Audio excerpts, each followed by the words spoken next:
রাধে রাধে, কেমন আছেন সবাই? আশা করি আপনারা সবাই খুব ভালো আছেন আর আমরা খুব ভালো আছি। আমি হলাম জগত্রী। আমার একটি নতুন ব্লগে আপনাদের সকলকে জানাই অনেক স্বাগত। আশা করি আজকের ভিডিওটা আপনাদের খুব ভালো লাগবে। অবশ্যই ফুল ভিডিওটা দেখবেন, প্লিজ স্কিপ করবেন না। যদি ভালো লেগে থাকে অবশ্যই লাইক করবেন। আর এই তো ঋষি উঠে পড়েছে, এখনও ঘুম থেকে উঠতেই কান্না শুরু করেছে। কখন হাসে কখন কাঁদে বোঝা যায় না, যেহেতু এখন ও অনেকটাই ছোট। বেশিরভাগ সময় তো উঠে কান্নাই করতে থাকে আমাকে না পেলে। আমাকে যদি পায় তখন ওর মুখে হাসি। আর এই বাচ্চাটা ছোটোবেলায় তো মাকেই বেশি চায়, তাই না? আর এই যে দেখতে পাচ্ছেন, এখন ওকে খাবার খাওয়াবো, কিছুতেই আসতে চাইছে না। এটা হলো আমাদের পাশের বাড়ির মেয়ে, ও দিদি হয়। ও এখন ওকে ও মানে টানাটানি করছে ওকে খাওয়ানোর, মানে আমি খেতে ডাকছি, আমি বলছি দীপিকা, ওর নাম দীপিকা, আমি তুই একটু নিয়ে আয় তো, বলে ও সে কোনো রকম নিয়ে আসতে পারছে না। ওই ধরে বেঁধে ওকে নিয়ে আসছে আমি খাওয়াবো বলে। আর এই বয়সটা তো ওরা খুবই চঞ্চল হয়ে থাকে, আর দুষ্টুমির তো কোনো শেষ নেই। যতই ভাবি ওকে বকবো না, মারবো না, ততই এমন এমন বদমাশি করবে, আপনাকে ওকে বকতেই হবে। যতই আপনি ভাববেন শান্ত হয়ে বাচ্চাদের সাথে শান্ত হয়ে কথা বলবো, কিন্তু আপনি পারবেন না। ওরা এমন এমন বদমাশি করবে, ওদের ওপর চিৎকার আপনাকে করতেই হবে। আর কি করা যাবে? আর মা হয়েছি এই তো, সবসময় তো আর মিষ্টি কথায় বাচ্চাদের বোঝানো যায় না। একটু একটু দুষ্টু মিষ্টি তো লেগেই থাকে, তাই না? আর এই তো দেখুন, আমার হাজব্যান্ডের বার্থডে ছিল, ওকে সারপ্রাইজ দিয়েছি। ও জানে না যে আমি কেক কিনে এনেছি। ও বাড়ি এসে দেখতে গিয়ে ওর জন্য কেক কিনে এনেছি। তারপরে এখন রাত 11টা বাজে, বার্থডে সেলিব্রেট হচ্ছে। মানে 12বার বার্থডে পরে, কিন্তু সেই দিনের বার্থডে না, এটা পরের দিন, মানে যেদিন ওর জন্মদিন ছিল সেদিন রাতে। ও ফিরতে অনেকটা দেরি হয়ে গেছে, তার সন্ধেবেলার সেলিব্রেশনটা এখন রাত্রিবেলা হচ্ছে বলতে পারেন। 12টার পর আবার পরের দিন হয়ে যাবে। এখন রাত 11টা বাজে, স্নান করে আসতে অনেকটাই লেট হয়ে গেল। তো এখনই বার্থডে সেলিব্রেশন হচ্ছে। আজকের বাড়িতে কেউ নেই, এমন একটা সময় বাড়িতে আজকে কেউই নেই, সবাই অন্য জায়গায় গেছে। আর এইদিকে আমরা তিনজনেই বার্থডে সেলিব্রেট করছি। ঋষির বাবার থেকে তো ঋষি বেশি খুশি। মানে ও এখন যেহেতু ছোট, মনে হচ্ছে না ওরই বার্থডে সেলিব্রেশন হচ্ছে। ও তো ভীষণ আনন্দ যে বাবার বার্থডে বলে খুব আনন্দ করছে। আর কেকটা দেখে তো অনেকই খুশি হয়ে গেছে। যখন দোকানে কেকটা কিনতে গেছিলাম, না এটা একটা ক্যান্ডেল।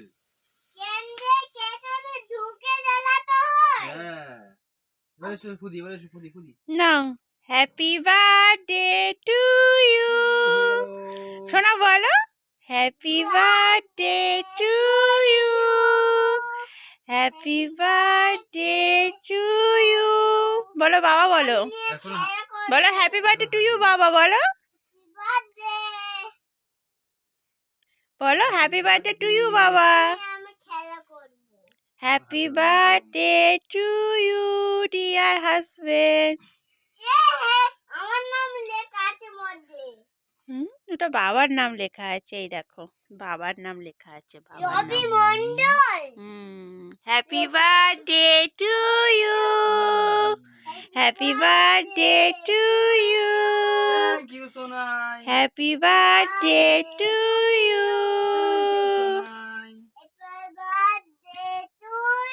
আগে তুমি একটু দাও।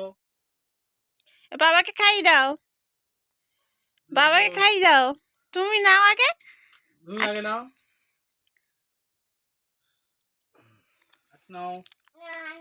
আগে তুমি একটু দাও আমার গালে। বাবার গালে দাও। অল্প করে। একটা হাতে একটা।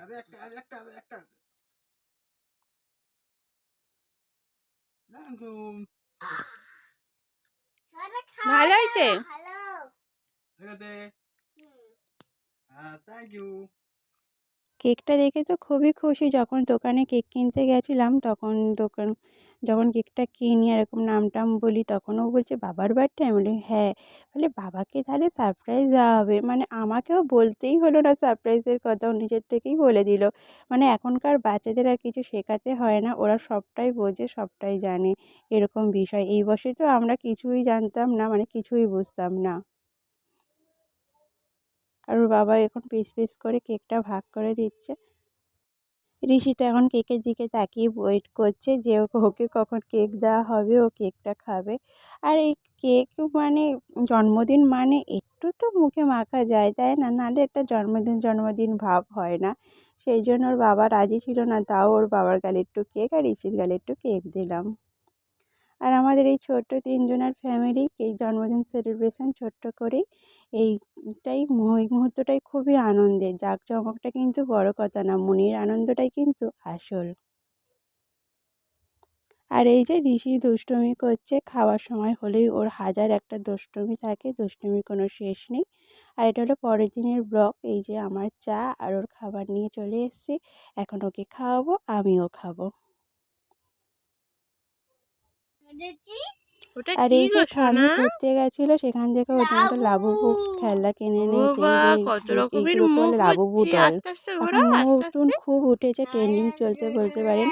এই ডলগুলো এখন সব জায়গায় পাওয়া যায়, বড় সাইজটাও পাওয়া আস্তে যায়, আস্তে ছোট ঘোরা, এটা একটা বোঝা ছোট্ট যাবে না তো ডল, মানে ও তাহলে। যেটা শুয়ে যাচ্ছে ওটা টিপলে কে অটোমেটিক ওর কিনে নিয়েছে মাথাগুলো গো? চেঞ্জ হতে থাকে, মানে মুখগুলো চেঞ্জ হতে থাকে।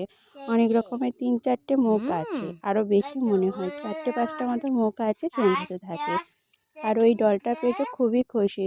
আমিও নাম জানি না, ও বেশ নাম জানে, যে হুম। বলে এটা তো লাবুবু ডল। কটা মুখ গো? মানে এখনকার যুগে ফোন বাবা, দেখে না সবাই কতগুলো সবটা জেনে গেছে। মুখ। ও ঠাম্মি বলে, আমি দোকান থেকে কিনে নিয়ে এলাম, আমি নাম জানলাম না, আর তাই? তুমি নাম জেনে ফেললে? বলে হ্যাঁ, এটা তো লাবুবু ডল। তা ওর থেকেই আমাদের নাম জানা। আর ও এখন ছোট বাবা, আছে, তো আমি ও তো এখন ভয় মানে পেয়ে যেই খেলাটা গেলাম। পায় না খুব খুশি হয়, সে ছোট হোক আর বড় হোক। একসময় হুম। আমিও এরকম ছিলাম যে আমাকে কেউ কিছু দিলে না আমি খুবই খুশি হতাম। এখন ওকে দেখি আর আমার ছোটবেলার কথা মনে পড়ে। আর দেখুন পুতুলটা দেখুন একটা একটা করে ঘোরাচ্ছে, আর এত স্পিডে ঘোরাচ্ছে না, মাঝে মাঝে ঘোরা বন্ধই হয়ে যাচ্ছে। আর ওর কাছে তো খেলা বেশি দিন হয় না, বেশি দিন তো রাখেই না। ওই ২-১ দিন হবে, ব্যাস ভেঙে ফেলবে। একেকটা খেলনা তো মানে কিনে আনার সাথে সাথেই ভেঙে ফেলে। তো এখন কি করব, কোনো খেলাই আর আস্ত নেই। সবই খেলা বলতে পারেন ভাঙা। আর একটু দোকানে যাব বলেছি বলে স্যার দেখুন না কত আনন্দ, আয়নার সামনে দাঁড়িয়ে একটু ডান্স করে নিচ্ছে। দেখে মনে হচ্ছে যেন কত বড় ছেলে আমার, মানে খুশিতে আয়নার সামনে দাঁড়িয়ে দাঁড়িয়ে ডান্স করছে। দেখুন আর ডান্স করার ভঙ্গিটা দেখুন, পুরো বড়দের মতো। কি বলবো, সবে এখন ৩ বছর বয়স, দেখে মনে হচ্ছে যেন এখন ১০-১২ বছরের ছেলে। আমি ওকে বলছি অনেক হয়েছে, নাও এবার চলো, দেরি হয়ে যাচ্ছে। আর ওই স্টাইল মারতে মারতে আসছে, এখন জুতো পরছে, বলছে দাঁড়াও দাঁড়াও জুতোটা পরে নিই। বলে আবার কি মনে হলো, আবার আয়নার সামনে এঁকে দেখছে। মানে ও যদি কোথাও যাওয়ার হয় না, আয়নার সামনে মুখ দেখবে। একটা যদি ভালো জামা কাপড় পরাই তো আয়নার সামনে গিয়ে আগে দেখবে কেমন লাগছে। কেউ যদি ধরো ওর বাবা কোনো নতুন জামা কিনে আনলো, পরে আগে আয়নার সামনে দেখবে। মানে ওদের আর কিছুই শেখাতে হয় না, ওরা জানে আয়নার সামনে গিয়ে দাঁড়ালে দেখতে পাবো আমাকে কতটা স্মার্ট বা সুন্দর লাগছে। আবার যখন ওর পছন্দের মতো জামা পরে তখন আবার বলে আমাকে হিরো লাগছে। তাহলে চলুন দোকানে যাওয়া যাক। আর দোকানে গিয়ে তো স্যার এখন অনেক রকমের বায়না করবেন, এটা দাও, ওটা দাও, সেটা দাও। আর আমি তো মা, আমি তো কিছুই কিনে দেবো না। এটা ওটা ভুলিয়ে ঠিক দোকানে থেকে নিয়ে চলে আসবো। কী বলুন তো, এখন অনেকটাই ছোটো তো, বাইরের খাবার খুব একটা দিই না। তাও মাঝে মাঝে বায়না করে এটা খাবো, ওটা খাবো, সেটা খাবো। আর এই তো দেখুন রান্না বসিয়েছি, ভাত। আমাদের দুপুরের রান্নাটা কাঠের জালেই হয়, আর সকালের টিফিনটা, রাতের রান্নাটা গ্যাসে হয়। তো দুপুরবেলাটা যেহেতু একটুখানি সেভ করা যায়, আমাদের বড় ফ্যামিলিতে তো ৫ জন ফ্যামিলি, দুপুরের রান্নাটা একটু বেশি থাকে। আর যেহেতু আমাদের উনানও আছে, কাঠও আছে, ওই জন্য কাঠের জালে দুপুরের রান্নাটা করা হয়। এই তো ভাত বসিয়েছি, আর ফুলকপি আলু দিয়ে মাছের ঝোল হবে। আর এদিকে উচ্ছে দেখতে পাচ্ছেন, উচ্ছে আলু ভাজে দেবো। ব্যাস, ছোটো বাচ্চা নিয়ে আর কতটুকুনি বা রান্না করব বলুন। আর এই তো আমার ছেলে তো জ্বালাতন করছে, দেখতেই পাচ্ছেন। আমি এদিকে সবজি কাটছি আর ও আমাকে বলছে, ওমা এটা করো, ওটা করো। মানে ওকে এখন ফোন দিতে হবে। আর এখনকার বাচ্চারা ফোন ছাড়া তো সবাই খুব ভালো থাকবেন। আবারও দেখা হবে। রাধে রাধে।